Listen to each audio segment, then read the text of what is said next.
అమ్మాయిల మీద అలిగినట్టు నువ్వు అత్తగారింటిలో అలుగొద్దు బిడ్డ, అత్తకెదురు నువ్వు చెప్పొద్దు బిడ్డో, మామకెదురు నువ్వు మల్లొద్దు బిడ్డో.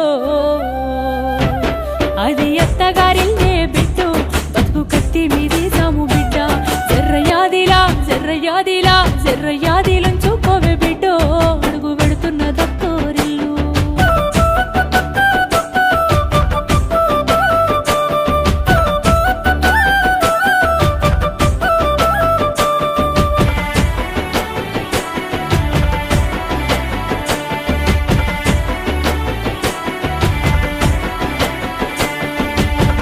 మామలు కాదు ఆడిబిడ్డలుంటారు, ఆడి బిడ్డాలంటే అర్థమొగుడంటారు, ఆడి బిడ్డాలంటే అర్థమొగుడంటారు. అప్పుడప్పుడు నిన్ను ఆట పట్టిస్తారే, నీకు వాళ్ళతో పోటొద్దు బిడ్డో, ఆడ అవ్వయ్యలుంటారే.